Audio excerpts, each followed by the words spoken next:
Assalamualaikum warahmatullahi wabarakatuh. Selamat sore pecinta tanaman hias.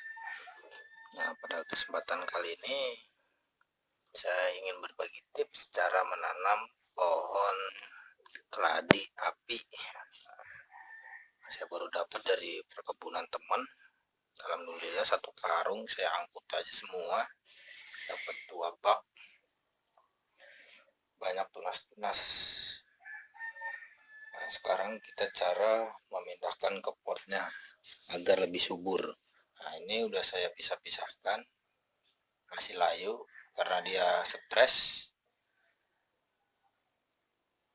mengenal tanah baru. Nah, ini yang sudah cukup lama,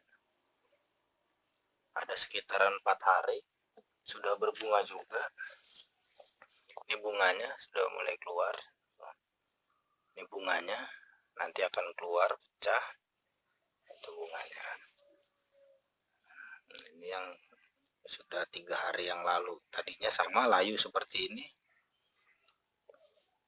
Kalau dipindahkan ke pot, pohon keladi ini sangat sensitif dan gampang stres, makanya dia cepat layu.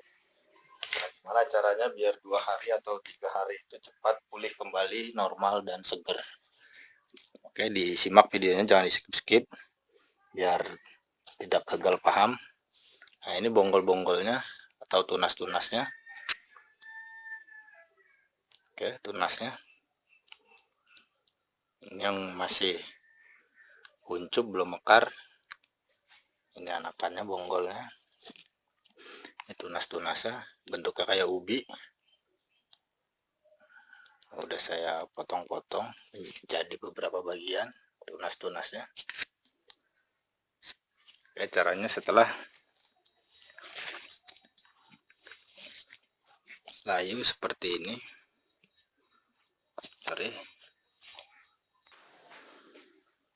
ini sudah saya potong-potong, saya pisahkan dari tunas-tunasnya.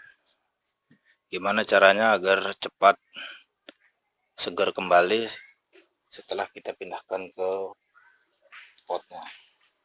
Ya, karena di alam liarnya pohon ini pun tidak terlalu dalam, cara menanamnya dipindahkan ke dalam pot biar lebih subur itu seperti apa, akan disimak. Saya contohkan satu. Kita menggunakan sekam dan campur tanah, nggak usah dikasih pupuk terlebih dahulu karena baru pemindahan. Oke.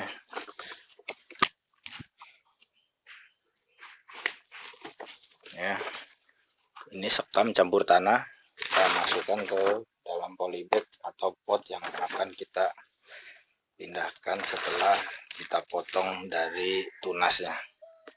Kita campurkan tanah menggunakan sekam.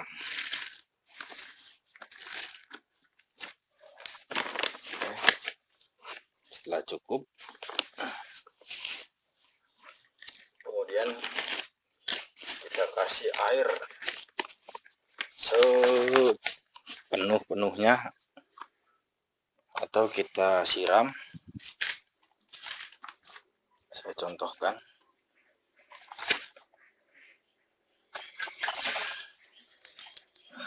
Ini masih layu, kita tuangkan air ke dalam polybag atau pot yang teman-teman pakai sampai benar-benar penuh hingga air atau tanah padat dengan sendirinya sampai kering.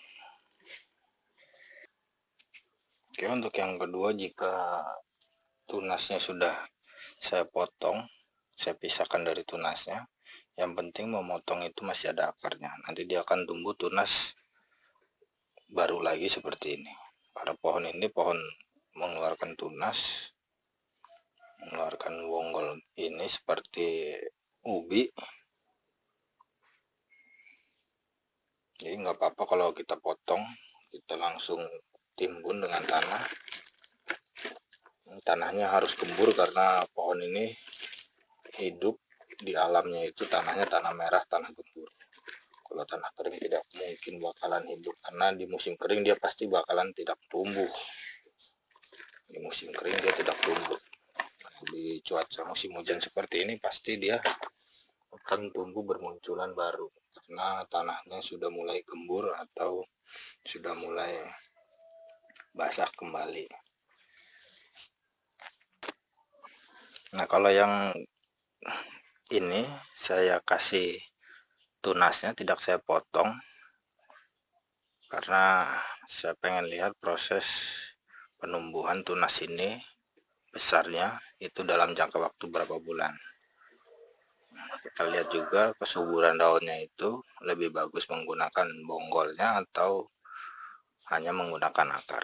Oke, langsung kita tambahkan media tanah yang gembur. Tanah merah lebih bagus karena di alamnya itu menggunakan tanah merah.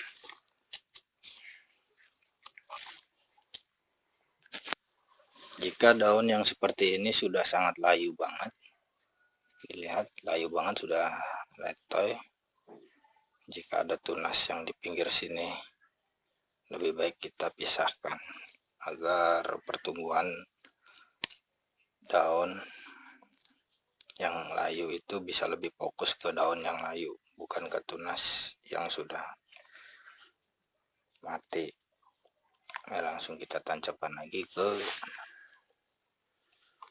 polybagnya. Campurkan tanah yang gembur, tanah merah.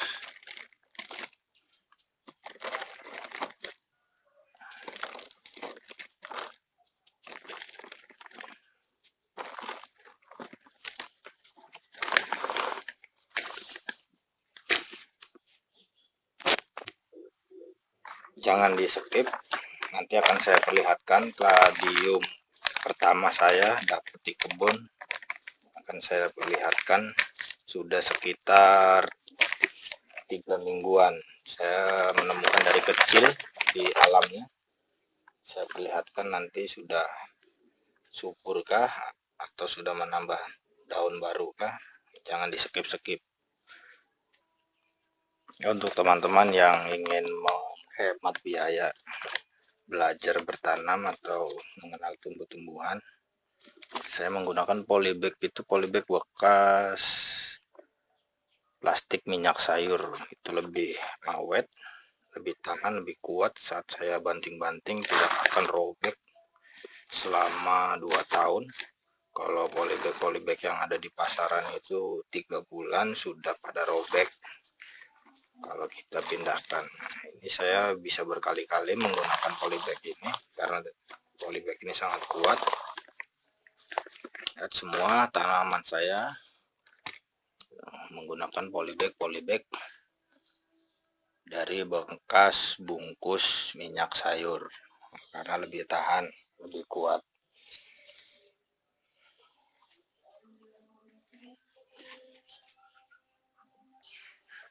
Ya, setelah saya pindahkan ke dalam pot atau polybag, ini bibitan yang sudah saya pindahkan.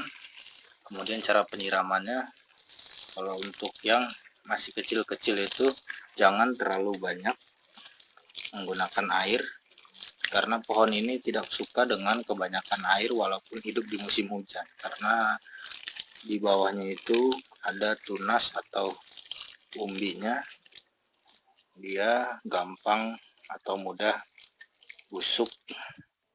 Nah, kita siramkan, yang penting basah untuk menyegarkan daun-daun dan akarnya. Cukup, jangan terlalu banyak. Nah, untuk Cladium yang sudah besar itu tidak apa-apa kalau kita siram hingga penuh di dalam polybag, karena di dalam polybag ini baru kita pindahkan kalau penuh pun itu untuk memadatkan tanah yang sudah ada,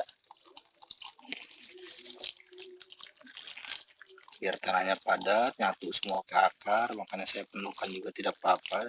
Dan jangan sampai menggenang, usahakan polybagnya itu sirkulasi airnya berjalan, jangan sampai menggenang. Kalau yang masih kecil jangan terlalu banyak air. Jika sudah dewasa tidak apa-apa sampai penuh pun, tapi sirkulasi tetap harus berjalan, jangan sampai ada air yang menggenang.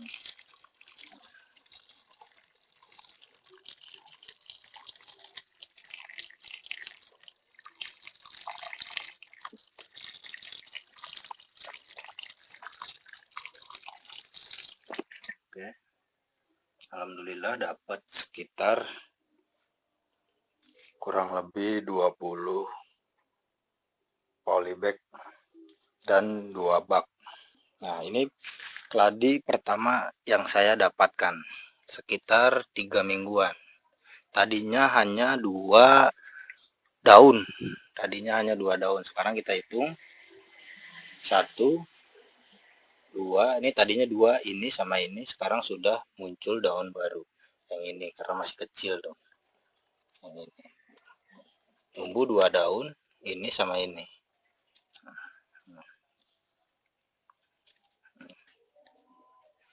Kalau ini penyiramannya hanya 3 hari sekali.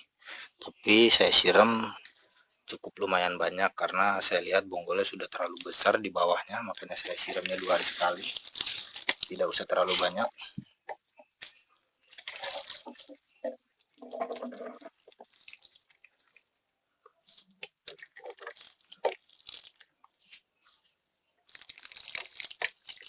Nah, ini kaladium yang baru tadi mau saya sesuaikan dengan kaladium yang lama saya. Oke, jika video ini bermanfaat jangan lupa di subscribe, aktifkan loncengnya agar setiap video yang saya upload teman-teman yang pertama melihat video dari saya. Sekian dulu, salam pecinta tanaman hias. Wassalamualaikum warahmatullahi wabarakatuh. Terima kasih.